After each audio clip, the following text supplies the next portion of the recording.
So, what do you guys want to talk about? We are the Jersey Wrecking Crew, and this is the HSP podcast on the Give Us a Shot Network.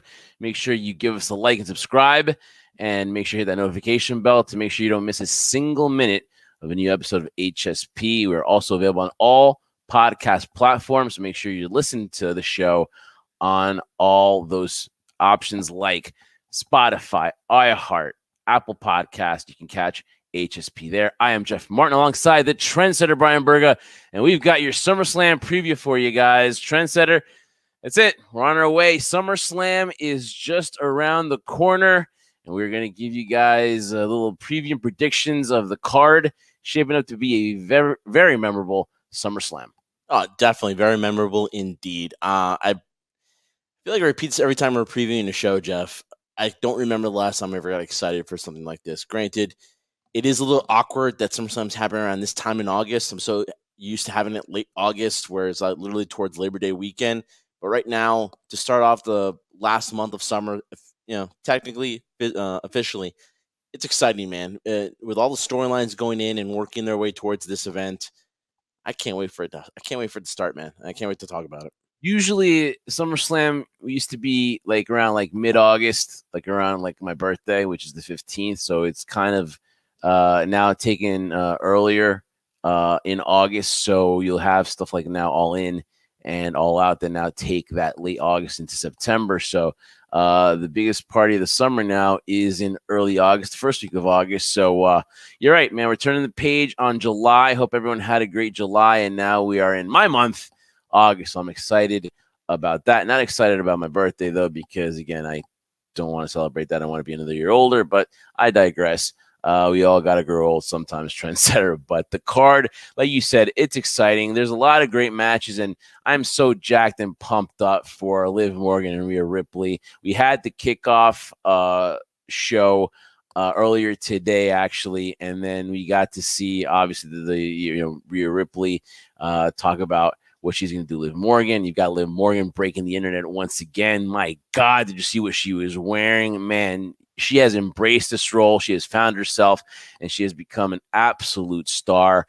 And then we got CM Punk and Drew. We got new tag team champions on SmackDown that we're also going to discuss too, because how does that lead into SummerSlam and the match between Cody Rhodes and Solo Sikoa, and of course the return, quite possibly, of the Tribal Chief Roman Reigns. So with that, there's always returns, Trendsetter, at SummerSlam, as we've seen the last few years. So a lot of people are anticipating that Roman Reigns will be back. There were kind of reports stating that he'd be back before SummerSlam or during the SummerSlam push.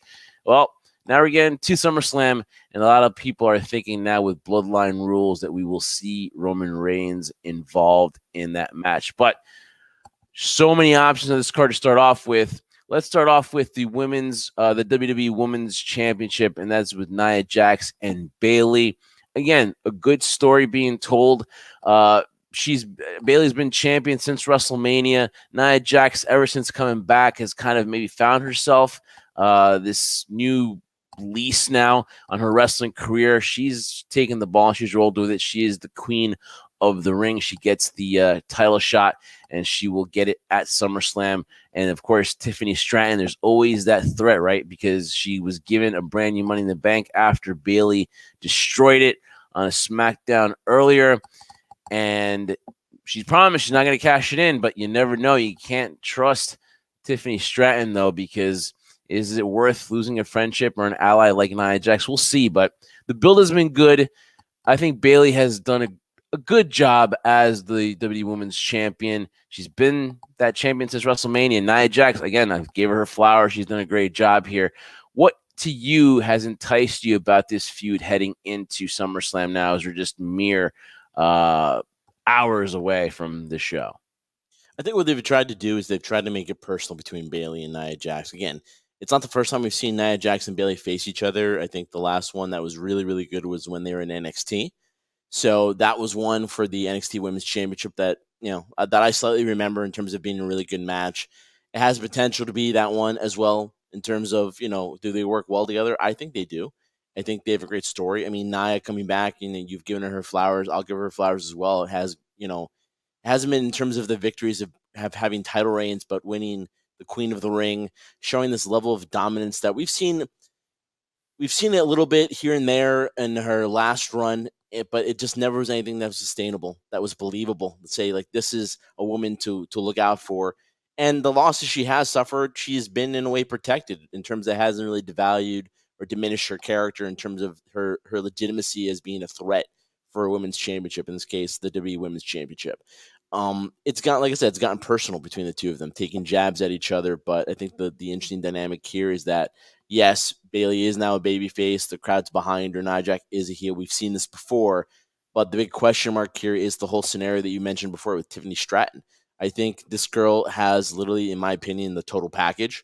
I feel that she brings a lot of things to the table. Still young in her career in terms of understanding how the business works, understanding how to connect with the audience. I mean, I'm sure a lot of people are sick and tired of her going Tiffy time, but again, it's working for her. And then she is that X factor of what's going to happen. So if this was just a regular match between Bayley and Nia Jax, it would still be exciting because you knew these two would have the potential of having a great match.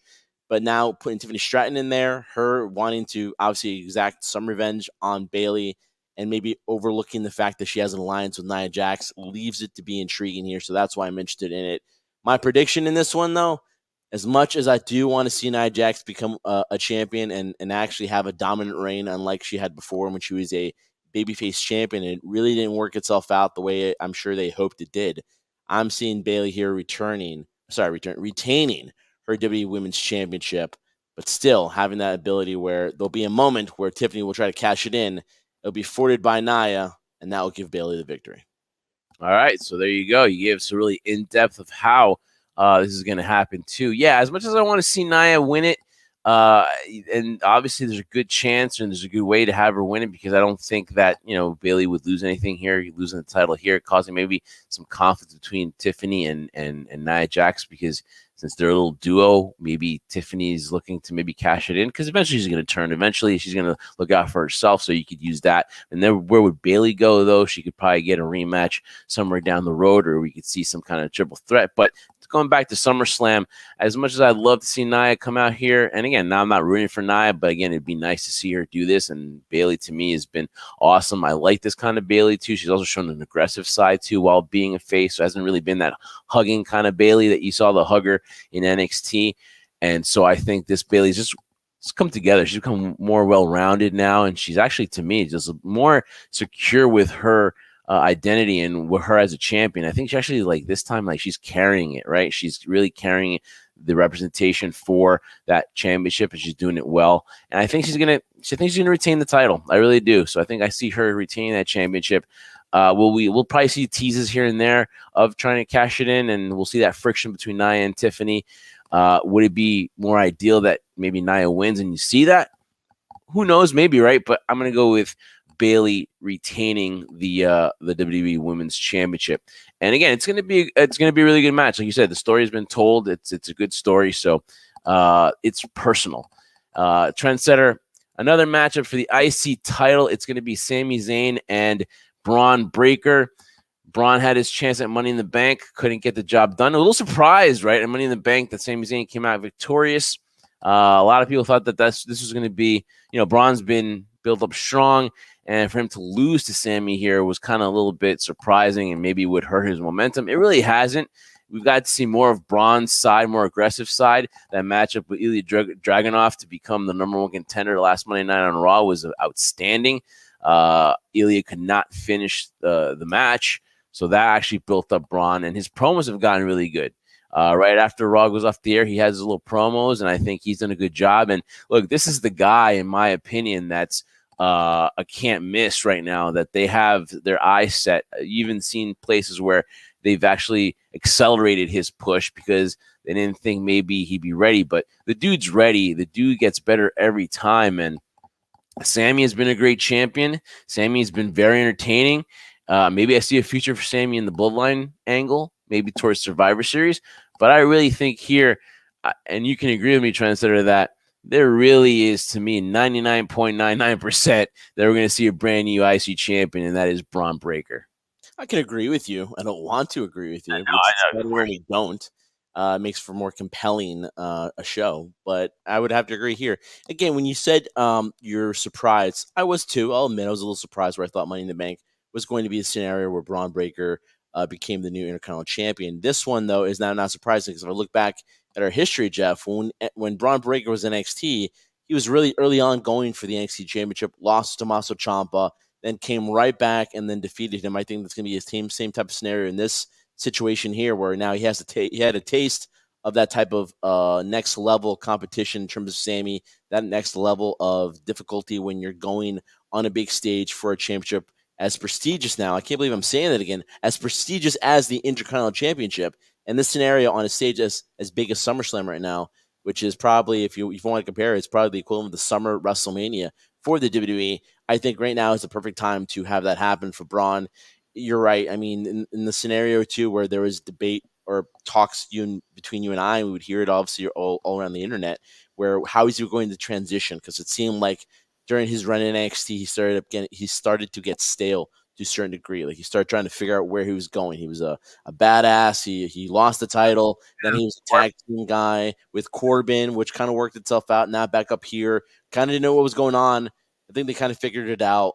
You know, as the old expression goes, Jeff, less is more. He gives you just enough to be intrigued in Braun Breaker. And you're right. He's this scenario right now where as we talk towards the end of 2024, he could be one of the breakout superstars of the year because, you know, once you win the Intercontinental title, which I predict he will, come out victorious at SummerSlam to defeat Sami Zayn, the next question will be, when's the moment when you pull the trigger and have him go for either the world title or the WWE Championship? So that will be something we'll probably talk more towards the end of the year. But in this one, I've got Braun Breaker walking out the new Intercontinental Champion.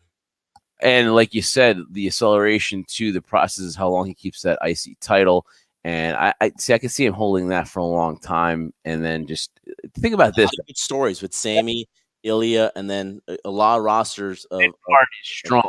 So that mid-card is strong right now. And that's what you want to do. It's a mid-card title. You want to, we want to keep building him up right now. And putting a title on him is a great start. And to me, beyond a shadow of a doubt, he's the breakout star of 2024. If, in just a short time being called up in the roster, I was not a fan of him and Baron Corbin towards the end. It did get a little stale. And you could tell that when he loses titles, it really doesn't kill his momentum because he won it back against Dolph Ziggler. We were there for WrestleMania 39 weekend where he lost at that NXT TakeOver. It really didn't hurt him a lot too, but he's really improved. Got to give him credit. He's really improved. A lot of people thought maybe his promo skills would kind of be rough around the edges. They have not. He's refined them better. He's embraced who he, again, a lot of things about this, they've embraced who they are. A lot of superstars have embraced this and have done a great job, and just tremendous mid-carder, a lot of talent there as well. And listen, it's a no-brainer, man. It is Braun Breaker is going to walk away as a new Intercontinental Champion. All right, the U.S. title. Listen, it's now or never for a guy like LA Knight, right? I think now the urgency, as far as it doesn't happen here, when is it going to happen? Because this is a guy that kind of got lost in logjam when CM Punk returned. And then it was just Drew McIntyre elevated himself. And that WrestleMania card kind of was like, all right, LA Knight, okay, AJ Styles is good, but he kind of just, even though the popularity that he had, he just couldn't get past a certain point. And, a lot of people thought he maybe be a dark horse or a good feel-good story to win the Rumble. Maybe that wasn't going to happen because of the Cody Roman story or whatever you want to believe that happened there. But it just seems like the guy has built momentum, but either it's the company doesn't believe in him or there's just too many people in front of him. But now it is set up to Logan Paul, who has had I don't know, how do you want to depict Logan Paul's run? Do you think it's been 2 title defenses? It's about 200 plus days. Before we get to predictions here in LA Knight, just your idea of the run that Logan Paul's had as a champion. Hard to find his run right now. I would say underachieving, because I think we're expecting so much from Logan. And I think, I can't tell because we're not in the meetings as creative as much as we want to be, Jeff, right? But I feel like there was just so much more potential there. If this is it, if this is his the end of his reign and it ends up the scenario at the end of the night, then I think it would leave us as the audience saying what could have been. It could have been more. So successful in the sense that it has brought more eyes to the U.S. title, even though it has been defended as frequently. But still, in the scenario, you want to see Logan Paul lose. You're going to pay money to see either Paul brother lose, whether it be Jake or Logan, right? So they do allow you to see it from that perspective, where like, yeah, there's still more of a mainstream paying attention to this and bringing the light to it as well. But going back to it, yeah, if this is it for Logan Paul, I think it's going to be a blown opportunity. There could have been a lot more they could have done with it too. But in terms of his schedule, how often they wanted to use them, and this is another thing we have to understand too, Jeff, is that he is not, although he is more dedicated to WWE, and maybe he would consider himself a full timer, although he fights part time with the WWE. He's still new to this too, so to see the scenario of what he's done miraculously in the ring and how well he's kind of made that the transition from just being a fan of this to having matches with Roman Reigns in Saudi Arabia for the WWE Universal Championship to where he is now holding the U.S. title. It's a lot to ask for of him. I know, I get it, but we as fans sometimes get a little bit greedy and want more. I think there could have been a lot more in the potential, but right now, if this is it, it would be something that would be a little bit of a disappointing run for him. Yeah, I think he's brought a lot of eyes to that title. I'll agree with you on that point. But I also think that as well, he could have had more matches. Now, you're right. He's a full timer on a part timer schedule, right? Kind of. Yeah. And so it doesn't allow for that. But I think they're happy with it because of the eyes that got brought onto the title. He's bringing it everywhere. It's all these fights and everything. It's getting mainstream. But yeah, it's been kind of disappointing as far as like you have so many expectations, high expectations for Logan Paul because he's so entertaining in the ring. But he's a heel, and this is what heels do, right? He's going to get you more heat. So 2 title defenses, and he's in his hometown. He kind of got booed in Cleveland. SmackDown. That's what you want. You want that to happen. Had some controversial things this past week, of course, with the Olympic boxer, whatever you want to say it is, man, woman, whatever. He was outspoken about it, which is his right. Later it turned out to be we were all kind of misinformed on that a little bit on that subject, but he got blasted for it, and a lot of people are saying, oh, he should be reprimanded or this and that. But take that aside, he's a heel in his hometown. And like we said, now we go to LA Knight, who, if he's he's a babyface. They're cheering for him. And if he's going to do it, he's going to do it in Logan Paul's hometown and take the U.S. Championship away from Logan Paul. And then we'll see what happens here with LA Knight as a U.S. champion. Now that pressure's going to be on there now, he's a champion. And what's next for a guy like LA Knight? Is this going to be now where they're going to stamp him as this guy who is next in line to be a top tier guy? I mean, he's already viewed as that in the position he's put, but now let's see what happens when he wins that U.S. title. Let's see what happens when the ball really is in LA Knight's hands. And I'm going to say this: I'm going to say LA Knight comes out victorious. Trendsetter. Yeah, back to your point you made earlier before we started talking about Logan Paul's reign and was a success or not as a U.S. champion.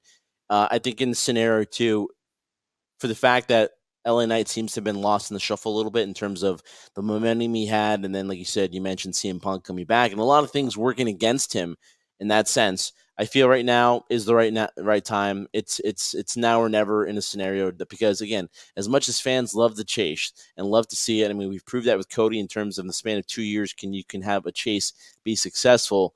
Yes, but in the scenario of LA Knight right now, again, I don't think a title defines him, but at the same time, you want him to be somewhere in that circle because having a U.S. title or an Intercontinental title, depending on what roster you're on, right, does give you some type of notoriety to the degree that you can be that next guy. If he's just walked around as, going from rivalry to rivalry, really there was no title on the line here or something for him to defend, then he loses a little bit, I wouldn't say his credibility in terms because the fans are for him. They love LA Knight. They keep chanting LA Knight every single time he walks to the ring.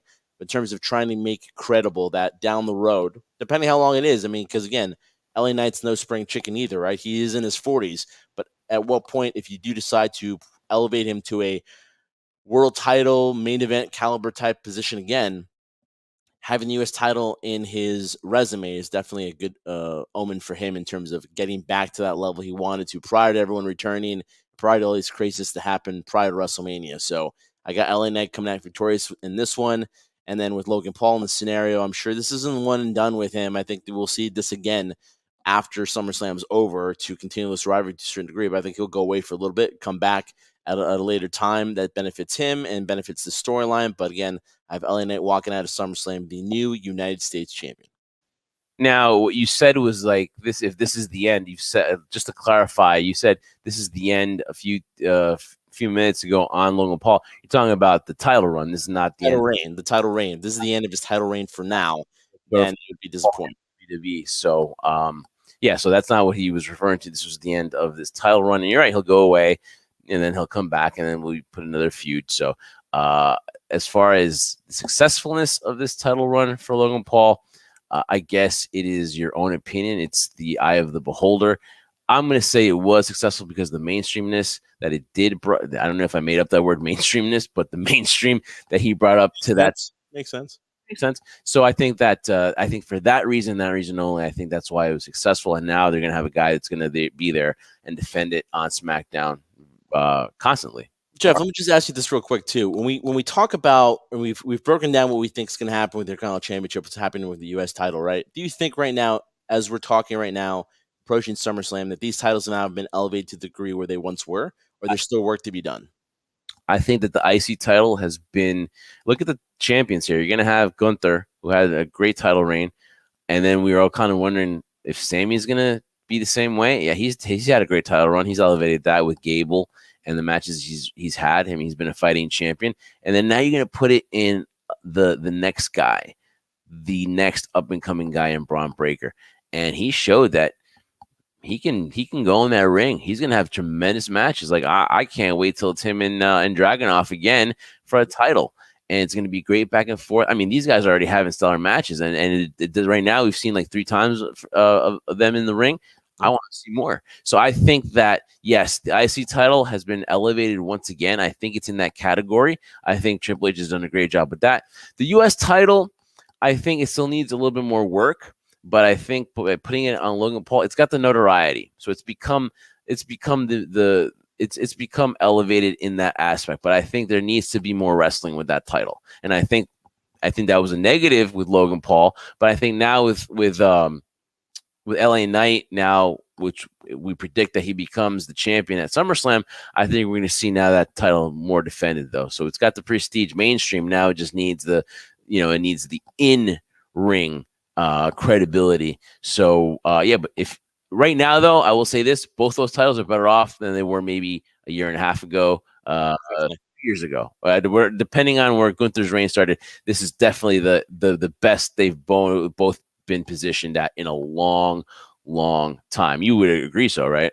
Yeah, I agree. I agree with that assessment because right now, if I think about a year ago compared to where these titles were positioned, who was holding it now, regardless of who was holding them, in terms of how they were perceived by you and I, in terms of how I felt they were perceived in the general public, I feel that they're getting back to that level where these are important because it's not about the titles theoretically, in my opinion, Jeff, where like if you're the Intercontinental champion, you need to be held in a certain regard. Or same thing with the U.S. title.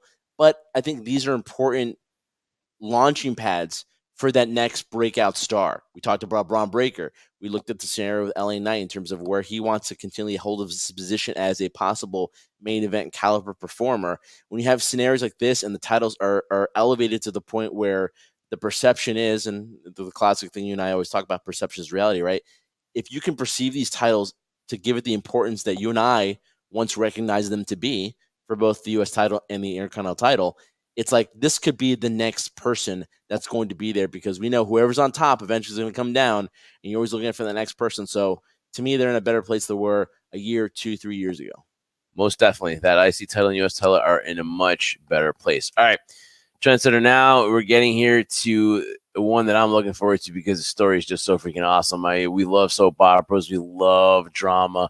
And there's been no better drama than between, Dom Mysterio, Rhea Ripley, and Liv Morgan. Look, there's people that are going to always be critics. They're never going to be happy.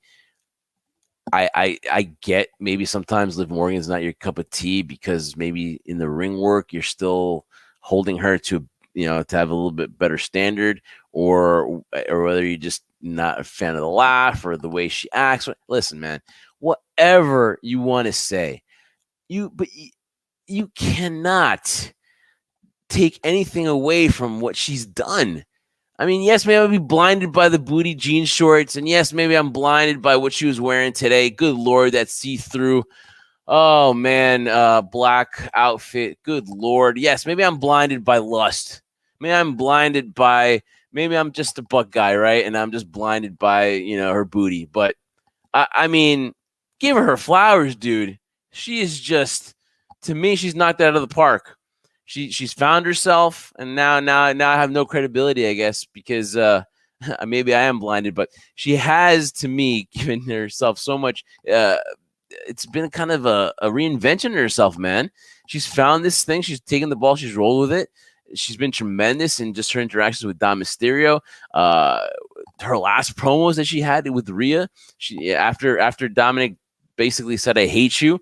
And we still don't know where this stands. I still don't know what's going to happen at SummerSlam, because now you see that the Judgment Day seem to be in a happy place. Obviously, Rhea and Damien Priest seem to be in a very happy place.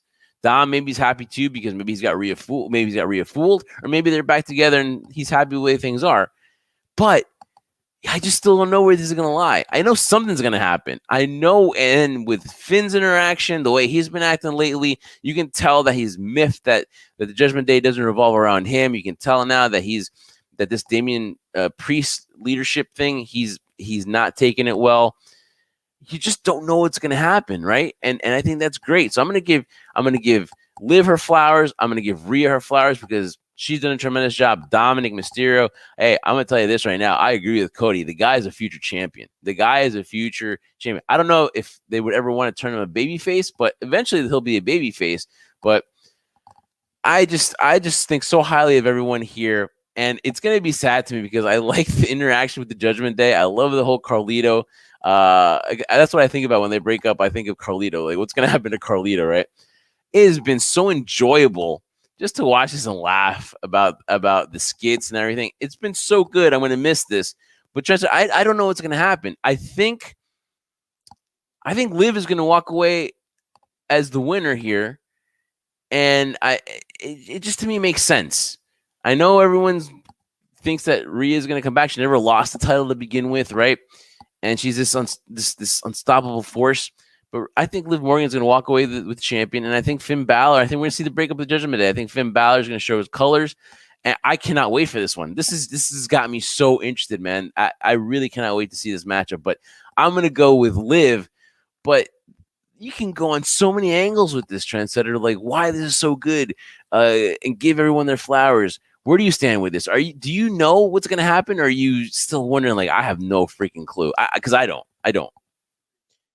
I wouldn't say no, because again, creative's not returning my calls, so I don't know what's going on there. But man, it's hard to wrap in terms of everything you just said. In terms of let's get the first thing out of the way in terms of Liv Morgan, right? Yeah, there's a lot of hate sometimes with Liv Morgan, with all her reinventions of herself. I think this is the best version I've seen to date. I wasn't a fan of it early on, but when she put out Rhea Ripley and then started this new persona of herself, I was a fan of it. Promos wise, I think that's where she gets the most heat, because they don't particularly like the promos. But I think in the sense of where Liv is in terms of the belief she has in herself, that you can tell she projects on TV. Although again, people aren't fans of the promo, she owns it, and this is a huge theme. I love that. I love what you said. That you said it in those words. She owns it. That's perfect. Yep. I think the theme of what we're always talking about here, from not just talking about the SummerSlam card, but what we've done since really maybe after Royal Rumble, talking about WrestleMania, is that we're talking about individuals here that maybe last year were just placeholders, and now we're talking about individuals that are seeding and are allowed to be basically themselves, as one famous guy would once say, but the volume turned up really high. Letting them figure out who they are, and then being comfortable in who they are. And to what I just said too, they own what they're saying, and it's believable. And then you can agree with it, or you cannot, right? It doesn't really matter if you agree with it or not. It's you're entitled to your opinion if you do or you don't. But you believe in what's going on here. That's why his storyline is so intriguing, for the fact that you can be on either side of it. You can justify Rhea Ripley not losing the title and her being taken out by Liv Morgan during this revenge tour. And also you can justify Liv's actions because it was Rhea Ripley that took her out for 6 months for a shoulder injury too. As much as Rhea wants to say, well, at least I told her I was going to do it, or I told her twice to stay out of my business, it doesn't justify the means. So, an eye for an eye, a cheek for a cheek, whatever you want to call it. This is what it is. And now when you add Dominic Mysterio, the Judgment Day, it just adds other layers to it, which is why you and I have been so blessed as of now with this new regime, because they're all not home runs. I'm not trying to boast the WWE and say, oh, everything they're doing is working. There's some things that aren't, but in terms of this right now, this is working. This is intriguing. This is allowing the audience to look at a situation like this, and like you said, it's not predictable. We don't know what's going to happen. You have your theories, I have mine. So in this scenario too, with all this wrapped up in a little bow, because you know how long-winded I can be when it comes to these types of storyline angles. But in the scenario with this is that it's worked in the scenario where Dominic Mysterio has feeling abandoned by Mommy. Things are good with Mommy now. But in the whole time, Liv has been that sense of allowing Dominic to think that he can be his own man, calling him Daddy Dom, and basically being the submissive to him as opposed to him being the submissive to Rhea Ripley. And so when this all said and done, things look good on the surface, but there's ripplings underneath going on right there. And I think what's going to happen is, I agree, Liv Morgan will retain, but what's going to happen is that when Mommy thinks it's all over and said and done, it'll be Dominic Mysterio that turns his back on Mommy and wants to be his own man. And Rhea Ripley will be out of the Judgment Day, and it'll be Dominic Mysterio with Liv Morgan walking out of SummerSlam as retaining the WWE World title. Women's World Championship. Yes. But then where does Finn go? Does it happen the next? We're going to talk about that because, again, there's another match we got to talk about. I think that's where Finn introduces himself. Touche. That's great. Yeah, because there is the next match. So we both think that Liv is going to retain. Mm-hmm. And it's set up for Dominic to turn his back on Rhea. Rhea has not appreciated Dominic Mysterio since she left. She's all buddies with Damien Priest. Damien's the only one that's been talking to her during her injury. So if you're Dominic Mysterio, try to put yourself in that scenario without the mullet, of course, and the mustache, and you put yourself in his shoes, which, by the way, who wouldn't want to be in his shoes right now? Because if you get to spend time with Liv Morgan, God damn it, if you tell me you switch your places in a second, he's going to feel as if he's been abandoned. He's going to feel like he's not being held in an important value. So what's going to happen? Backstab it. Classic. You want to talk about classic? Go watch the whole scenario with Chyna, God rest her soul, and Eddie Guerrero. Storyline writes itself there. I think they're just kind of mirroring that to a certain extent. And you have Dominic turning his back on Mommy, finally being his own man, helping the one person he said he hated, but learned to love, as we all do, Liv Morgan. Man, can't go from there. That's really, really good. It's really great analysis right there, Trendsetter. Really well done. So I'm so much looking forward to this matchup too. This is going to be really one where we're going to analyze it, and but we can agree that it is kind of the beginning of the end for the Judgment Day. They will kind of go in their separate ways, and I think the start of it will be at SummerSlam. Now, you talked about the bridge about Finn Balor, because also Monday Night Raw, Liv kind of tore up the clubhouse. Well, she destroyed the clubhouse, left it in shambles, but there's kind of the Easter eggs too that I love what this regime is doing, right? Where they're giving you the Easter eggs. Like we saw Dakota Kai in the background. You saw the Wyatt Six symbol in the background, because she also is the one that destroyed her own group. She destroyed Damage Control when they kicked Bayley out, right? She was she was the one behind that. They're going after Gable because he kind of destroyed his Alpha Academy. So those little hidden things too are just tremendous. And then Finn Balor's face is the only one that doesn't get destroyed in the whole clubhouse. So where does Finn Balor here lie with Liv Morgan? And as we head into this matchup for the World Championship, the WWE World Heavyweight Championship between Damian Priest and Gunther, the storyline has gotten good in the last few weeks because it's been made personal. You're talking about Damian Priest's long journey, the road to become the champion, to get to where he is in WWE, and all due tremendous respect for Damian Priest. We talked to him way before when he was punishing Martinez. And I remember we talked to him, very great guy. I think he's very humble. And I think this whole thing is just a great success story, right? And it kind of leads me to this. If they come out with the documentary as him as champion, and it's coming out soon, and I know it was this weekend, there was the big premiere, and you're going to have this kind of breakup, and they're pushing him towards being a face. Do you think it's better for him? And we'll get to Gunther in a second here, but in Damien Priest, do you think if Finn Balor is going to turn on him, do you think it's better for Damien to overcome that and still come out victorious with all this stuff coming up? Like you said, the babyface turn, and with the documentary coming out, do you think it's wise for them to take the title off of him at SummerSlam? And, just your thoughts on that first. No, I don't. And the reason why I say that is that if, and I'll get into it to this degree, and I'll talk more in depth to it as we're talking about the match itself, that my prediction is that Finn's going to turn on Damien Priest and cost him the title. And the question you asked me is, does that kind of hurt him in a way because all the stuff's coming out and they're really making him a big face? I don't think it hurts him. You know why, Jeff? Because everyone loves to root for somebody that's dealing with adversity. He's the champion right now. He's on top. If he were somehow betrayed by his quote-unquote family, it would make him more of a sympathetic figure. And then we go back to the same scenario, the same formula that's always been used, Jeff, the chase. You were the champion. You were on top, right? I mean, this whole reign of Damien Priest has been one of trying to prove himself that he's not a fluke. He's not a paper champion. He's not a transitional champion, as they always say about him, right? And I had questions about that too, because his last two championship outings weren't necessarily the best, which was in a way working against him. So in this scenario, I don't think it hurts him. You know why? Because everyone wants to root for it. We even talked about this before when it was Cody. Like, was 39 the right time, right? Because again, the story was written like, oh, this would have been awesome too. But then you prolong it, and the chase continually happens. And sometimes, for you and I, and obviously internet wrestling fans, sometimes we want that instant gratification, which I think nowadays under the old regime is what you got. Now we're looking at long-term storytelling. We're looking at not necessarily, we're looking at it, more down the road. And of course, a lot of things can happen down the road to always adjust the storyline or adjust what your plans might be. But I think that's where we're going. It doesn't hurt Damien Priest because I feel like if he is being betrayed by his family, it's out of his element and out of his control. They say pride is one of the 7 sins, right? In the scenario here. And that could be one that could be working against Damien Priest.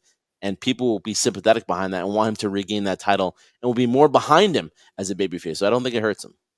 Absolutely agree there. That's a great logic as far as why it wouldn't hurt him to lose that championship. But you're right. Obviously, the fans love him as a babyface. He has gradually turned into the babyface.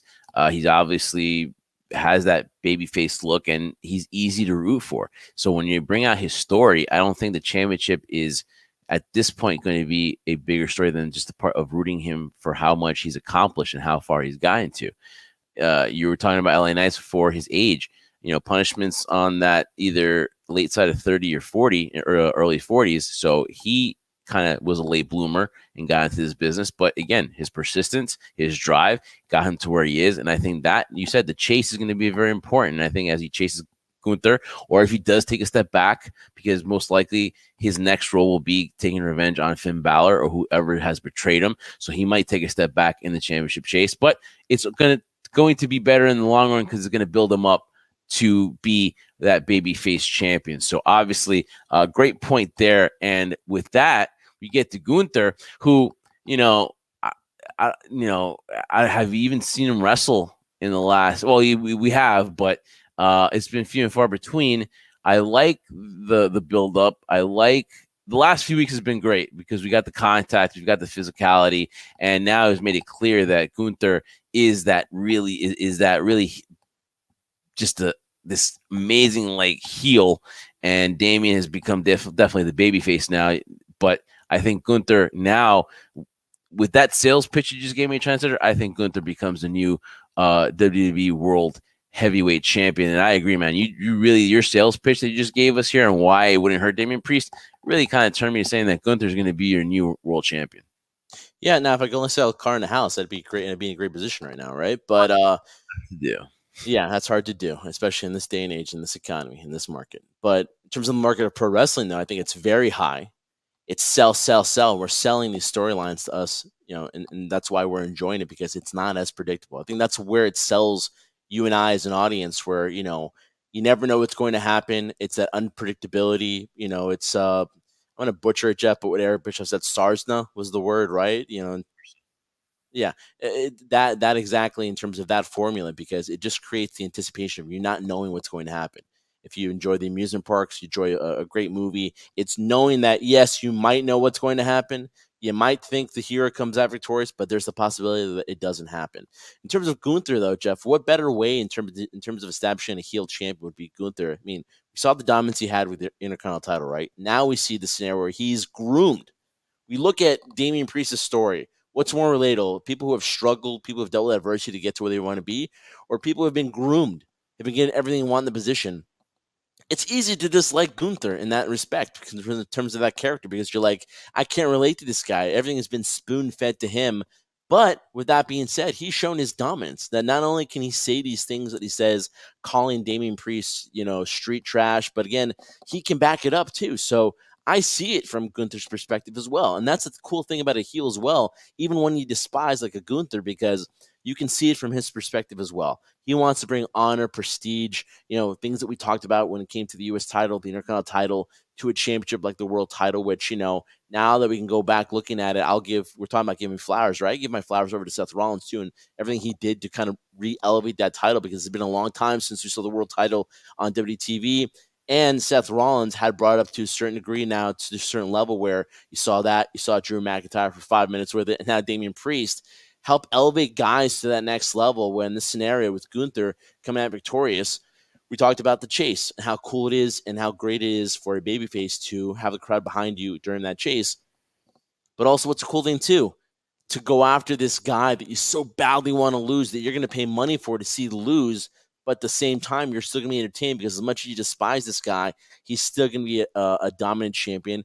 And similar to what Roman Reigns did, Jeff. I'm not comparing the two because they're apples and oranges, but what Roman Reigns did as a heel, as the WWE Universal Champion, he gave an aura about it in terms of representing the company and to a certain degree, especially internationally now with Gunther and his ties to Europe as well. That would be great PR if he was the WWE World Champion too. So to me, I think it works itself out there, and I feel it also allows itself where I think Finn Balor is going to turn his back on him, because Finn Balor himself, Jeff, and we saw it on Raw, where he said, ever since you won that title, you've changed.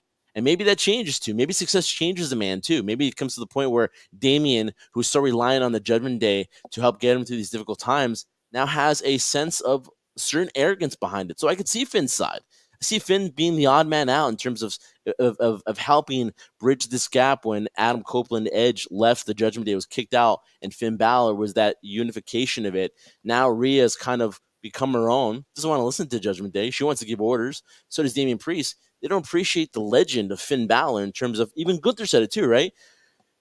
Finn Balor, and I'm really happy they did that when they had their match on Raw, where he gave Finn Balor all these props of like, you were a legend, you're the man, you're the next guy, and now you've been set in terms of being part of a group, which I'm sure Finn is sick and tired of that too. Hey, listen, I'm a leader. I can be a guy here. I can be a top guy. He had his moment with Seth Rollins when he chased after him for the world title, but still, he was dependent on the Judgment Day.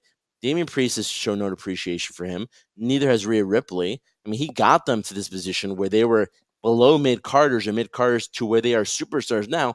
That's all due to Finn Balor. So I could see Finn's side of this too, why he feels betrayed by Damien Priest, and why it would be so sweet for him to cost him that title, to exact his revenge, saying, hey, you think you can do this without me? Let's see you try now. Now that I've cost you the title, let's see if you can get it back without my help. So if you have Dom walking away with Liv, and then you have a Finn Balor turning his back on Damien Priest, then you're watching basically the end of the Judgment Day happening at SummerSlam. So that is going to be another match that I think it's going to be a bridge. It's building a bridge into what's going to happen, and it's going to be a Saturday. It's going to be, I can't wait to see what happens too. So it's going to be worth watching. These matches that we're talking about right now, this is going to be why that this SummerSlam is so highly anticipated, and you can't get more highly anticipated than this one, and that is CM Punk and Drew McIntyre.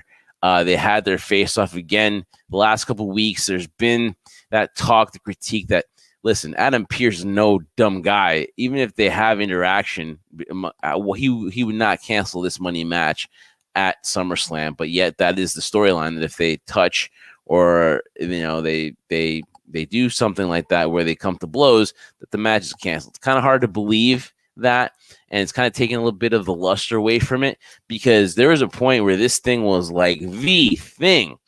It could have easily been the main event, And I think the last 2 weeks or so, with the addition of Seth Rollins and just the way, for example, that people see him treating this match, that is more of his fashion show, that's more about him, that might take away from these two guys.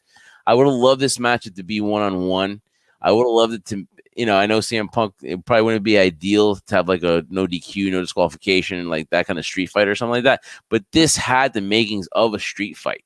This had the makings where, like, just let these guys come to blow. And if, as CM Punk says, that after this is going to be the end, either way, whatever happens, he's done with Drew McIntyre, then this is the way it should have ended. It should have ended in a street fight, some kind of, maybe not controversy, but in just a way where it was a closure.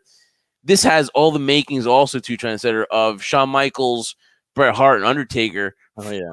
SummerSlam. I mean, I could see that ending as well, because Seth Rollins is, and I know why they put him in there, because he's going to screw CM Punk, or there's going to be it's going to be either accidentally or intentionally. Well, there's no other way, but that's what's going to happen. And if anything, this has all the makings of SummerSlam from East Rutherford, where you had Shawn Michaels accidentally hit Taker with the chair, and then basically cost Taker the WWE Championship. So, listen, I think Drew McIntyre is walking away with the win, because I think eventually it's going to lead to CM Punk and Seth Rollins. But would I've loved it for just to be a one-on-one, because this was such a great feud. I mean, this to me had like such a good vibes, because Drew is just on another level right now. CM Punk is still on that level as far as a talker, and just these two, it's just so freaking personal, so good, that I would just love them to have ended it, though. Just have them one-on-one. Yeah, I mean, there's no secret that I wanted that to happen. I just wanted to be one-on-one. I was not a huge fan of Seth Rollins being in there. For whatever the reason, I just didn't think it would work. I could have seen Seth being involved in this, more of just, how can I dissect this? Well, let me dissect it this way first, and then I'll get back to the main point. When you talked about Drew and CM Punk, right, to what you alluded to me, the word organic is the right way in terms of talking about this storyline. There is an origin behind it, which Drew hasn't shared. But still, that was many years ago, and to this point now, it became organic because going back in the past, in terms of April, leading to WrestleMania, this wasn't supposed to happen. We knew what the main event was going to be: Seth Rollins and CM Punk for the world title. CM Punk's first chance to main event a WrestleMania. Didn't work out. But then all this happened, and it organically happened, this rivalry between CM Punk and Drew McIntyre after what happened at the Royal Rumble. And I think this has probably been one of the best stories that have been put together with individuals that do have a history. We didn't know about it, but then have come into their own, where we knew where CM Punk was level in terms of talking the mic, but we never saw that with Drew. And now we saw this new level of Drew, that he can go one-on-one with one of the greats on the mic. I'll give CM Punk his flowers. In terms of the mic, he's one of the best, if not the best, on the microphone. But when you have a guy like Drew McIntyre that not could only stay toe-to-toe, but could actually beat him on a couple of things, that put him on another level. With Seth Rollins, Seth Rollins said it himself after he lost the world title match to Damien Priest, that he said to CM Punk that you're not going to get your pound of flesh, because by the time you think you're going to get it, I'm going to put you back on the shelf. That has the makings of why I'm sure he's inserted into this match storyline-wise, because, again, even CM Punk said it himself too, you're probably going to screw me, and there's nothing I can do about that, but I'll deal with it when it happens, because it's pitted on this, where Drew McIntyre, I feel, needs this after all that's been done, after all that's happened for him. And, to have to listen to, I call Bryan Danielson, but I'll call CM Punk and Michael Cole hypocrites, because at the end of the day, as much as they want to say that Drew McIntyre has this obsession against CM Punk, who's really the obsessed one here? Who's really the one that's been traveling from place to place, because now they want to make it their mission in life to make sure that one person in their career doesn't achieve the success, no matter how much it hinders their own.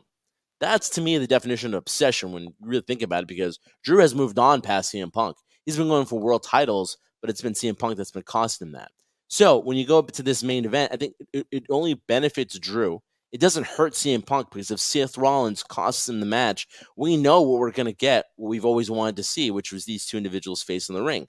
So when that's done and it's all said and done and it's all over, mixing my words here, Drew McIntyre is going to finally be rid of CM Punk. And we're going to get the storyline we've wanted to see since the moment he came back to the roster, CM Punk and Seth Rollins. So I think it works itself out that way. I don't think it should have been a special referee. I would have loved this to be an unsanctioned street fight, because if you're going to talk about violence, if you're going to talk about killing a man in the middle of the ring and making his heart stop, this cannot be a one-on-one singles match. It can't. It cannot, honestly, because they talked about it in their face-off, the very last face-off before the match. Drew McIntyre, really the harsh words are like, I'm going to kill you. Basically, your heart, is going to lose its beat. I mean, that's pretty harsh. I mean, that is a guy that has all intent. And how great would it have been to get that physicality there in a street fight. And nothing against Seth Rollins, man, but I just think the last few weeks it's just lost a lot of steam with Seth Rollins as interjected. I get why they're going to do it. And also, too, with the whole no contact rule. I mean, these guys, you got a guy that laid out Punk in his hometown, basically dropped them and took his bracelet.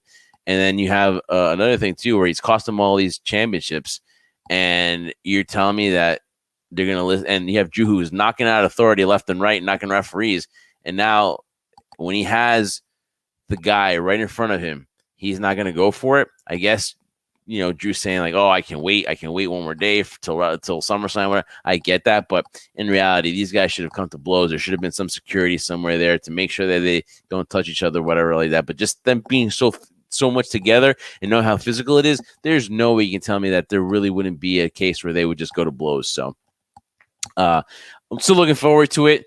But I think we both are in agreement that Drew McIntyre is going to come out victorious, and they're going to go with CM Punk and Seth Rollins. Would have loved if it would have been for the championship, though. So we'll see if that's going to go with no title on the line. See if it loses a little bit of luster too with no title on the line too, because that was the main thing too. With Seth Rollins as the champion, you had something up for grabs as well.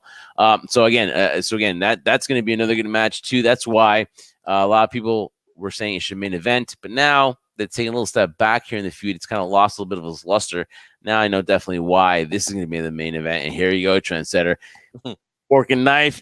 We're here at the meat of it, Trendsetter, and that is for the WWE Undisputed Heavyweight Championship. Cody Rhodes defended against Solo Sikoa. Congratulations to Tama Tonga and Jacob Fatu, the new WWE tag team champions. Yep. I mean, Jacob Fatu, it'll be the first of many gold that he wears around his waist, and then basically putting it on Solo's shoulders. And what a way to close out with that picture, huh? With the Bloodline bringing championship. And now the question is, Trendsetter, Bloodline rules.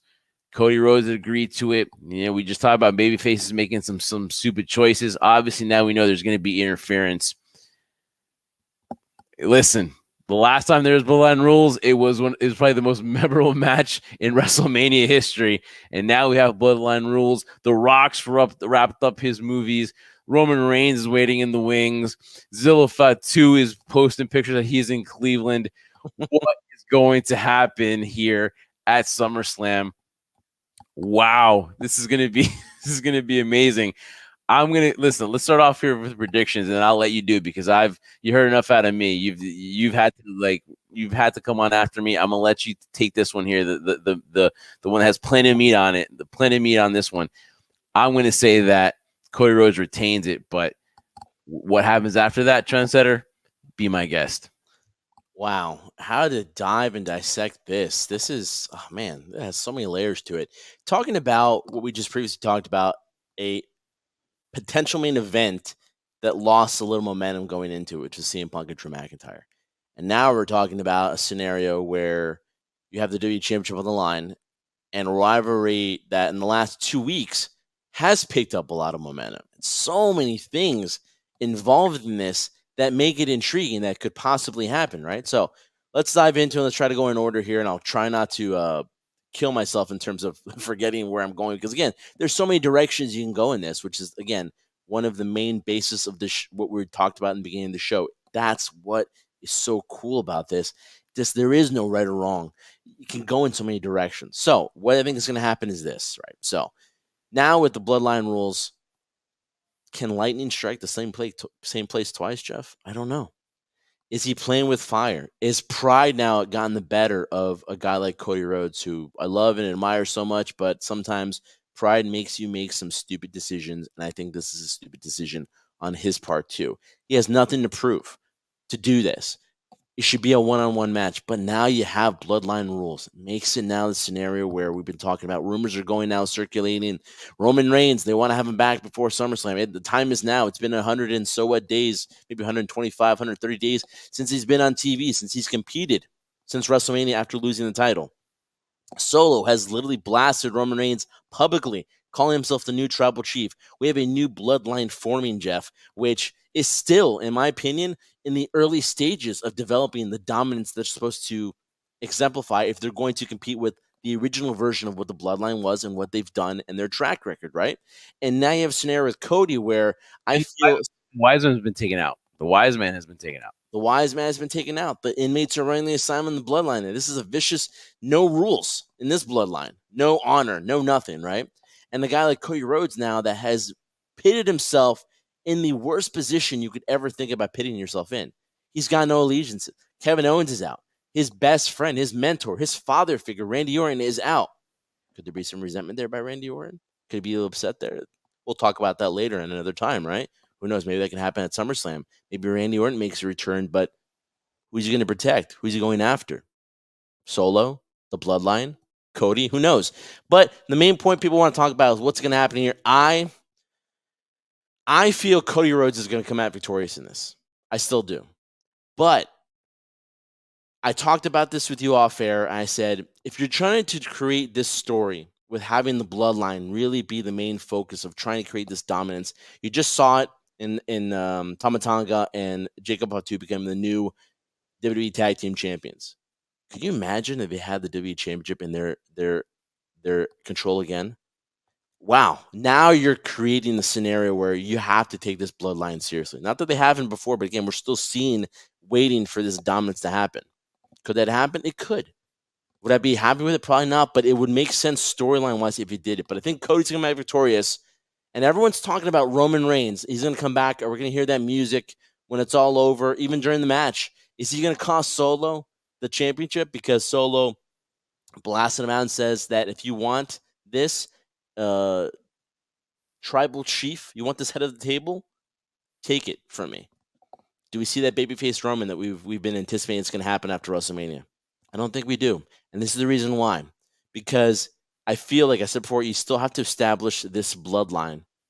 I mean, not that it hasn't worked so far, but if we talked about storylines being long-winded, I mean, they keep calling Solo wannabe.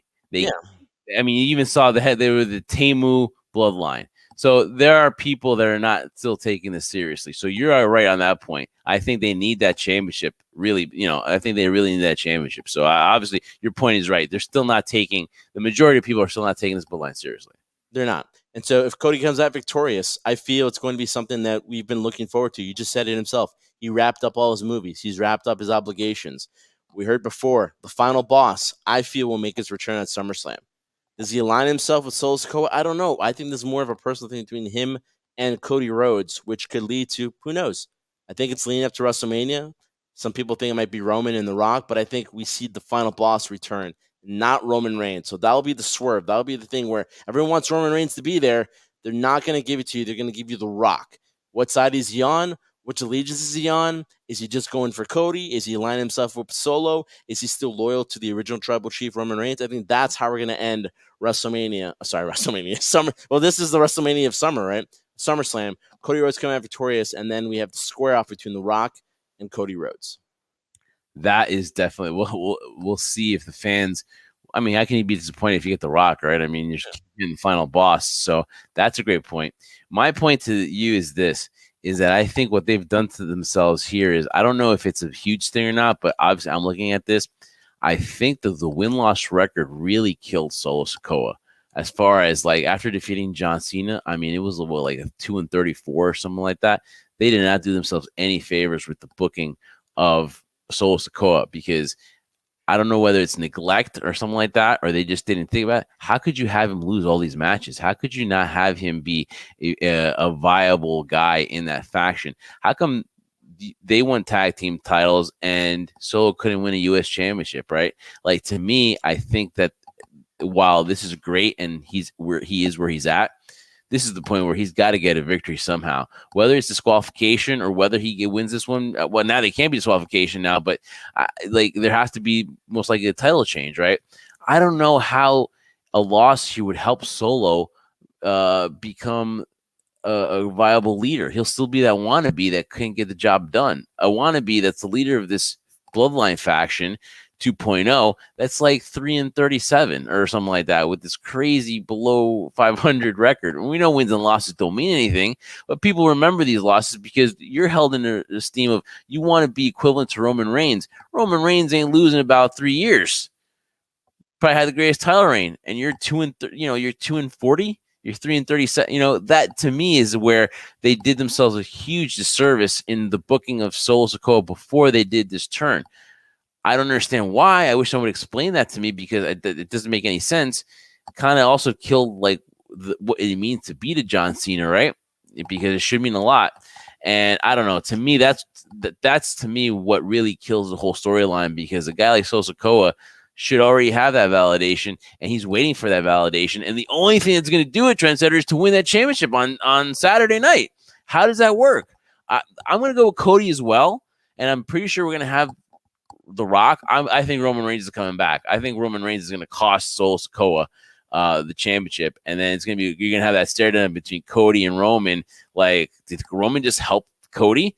And then it's going to lead to a lot of doors and a lot of speculations. And we just want to announce too that immediately after SummerSlam, we will be. Maybe I will wait to the post show, but we will be on IG Live at HSP at High Spot Podcast. We will be on IG Live with our post show because this is going to be so talked about because I think it's going to be Roman helping out Solo, and then he's going to lay him out. We're going to get into SmackDown, but that contact between that look between Cody and Roman, that wow, he's back, and now he's looking at him, and then perhaps maybe Roman picks up the title and hands it to Cody. You don't know, but it's going to be one of those things that everyone's going to talk about. And again, the unpredictability, Trendsetter, of what's going to happen too. So, yeah. Real quick, I just want to get your point on this. If Solo wins, what's more intriguing to you as a fan? To see Solo somehow come out victorious, get that validation that you were talking about that he doesn't have right now currently with his record, and it solves all those issues in terms of his record. He becomes champion, right? He somehow steals the championship, holds the title, and Roman Reigns comes out and they face to face with the title right there. Is that more intriguing, or is it more intriguing to see Roman and Cody face to face? If you had to pick one, I think the only reason why they would have Roman maybe hand the title or just maybe have that little stare down, whatever, is maybe to tease something between them. But I think it's more to really make that face turn for Roman Reigns, for him to be, okay, here's the guy that he's going to hand it over to Cody, say, hey, I remember this. I'm coming back for this. But right now, my eyes is on the battle for the. And that sounds like so much like a Mark Henry. He's putting the scenario really rare and as like making like this whole thing, this scenario. But I think that he's looking at Solo Sikoa as I'm coming for the bloodline. I'm coming to regain my. Right, I'm coming to regain the. Oh yeah. No, you know what I'm talking about. But that's what familiar. I think is going to happen. I think that's what that. While yes. They're gonna tease it. I'll get back to this, Cody. I still have my eye. I still have my eye on you. The battle for the bloodline is what's more important to me now. I think I did Oh man, do you have goosebumps? Yes. Oh my God, goosebumps. Yes, the hair on my arm is standing up like The Rock likes to do there too. But again, the best thing about this, Jeff, is that it's not predictable. Like you just talked about it. I talked about the scenario of Solo winning, The Rock coming back, Roman coming back, Cody becoming victorious. Where it goes there. I threw Randy Orton out there too because we haven't seen Randy Orton since he got attacked by the Bloodline. Does he come back during SummerSlam? Does he help Cody? Does he not help Cody? A lot of things can happen here, and that's the amazing thing that we're talking about right now during the SummerSlam preview, that everything is on the table.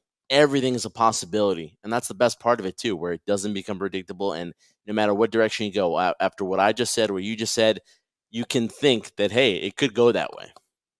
Yeah, so I mean, real quick, and the thing also too is like Randy keeps looking at that title, and it seems like they're setting that up for that. Mm-hmm. Cody. And I can't forget that because that's just too important. That's too important because we need to have that. We need to have that match. So we'll see what happens, Trendsetter. I got Cody retaining. You have Cody retaining? I have Cody retaining, yep. Yeah, so, I mean, that's it. And then, again, of course, we'll be with you guys immediately after SummerSlam.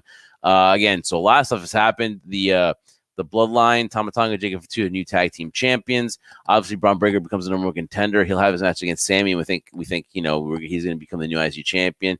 And again, make sure you check out our predictions. If you missed the show, of course, go listen to it before SummerSlam. Guys, this is what you do. You go get your food early, right? Go to the grocery store. You can have a party, whatever like that. Get all that stuff early, and then pop us on.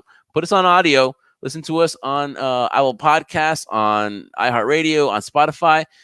Listen to us while you're in the grocery store, getting the chips, whatever like that, getting the drinks and everything like that. Listen to us. If not, once you're done with that, get on your laptop, get on your computer, and watch us here on the Give a Shot Network. And make sure you check out our preview show because you know what, this was really can't miss here.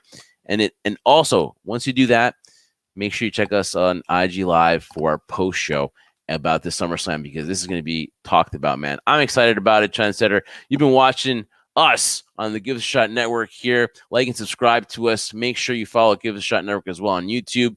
And they have tremendous shows on there as well. So make sure you support everybody here. We're a family. And make sure you give your support and love to Give Us a Shot Network. We're thankful to be on their show, on their network every week as only we can do here, talking about pro wrestling, Trendsetter. And it's going to be so exciting, guys. Make sure you follow us on all our social media at High Spot Podcast on the audio, on the digital, guys. Well, Jeff's excited. I'm excited as well. You guys watching this, you guys listening to this, we've been building up SummerSlam, and they've done a really good job at building it up. Now it's in your hands, guys. What do you think is going to happen? Please reply back to us. Let us know what you think, your comments of what your predictions are as well. That's it. Now it's all left is to watch and see what happens and react to it and see where we go now heading after SummerSlam. So for Jeff Martin, I'm Brian Berger, the Trendsetter. We are the Jersey Redding Crew. You guys, thank you so much for listening to this SummerSlam preview of the High Spot Podcast. And remember, guys, we do this for one reason and one reason only. We do this for you, the crew. Check out the post show. We'll see you right after SummerSlam. Can't wait.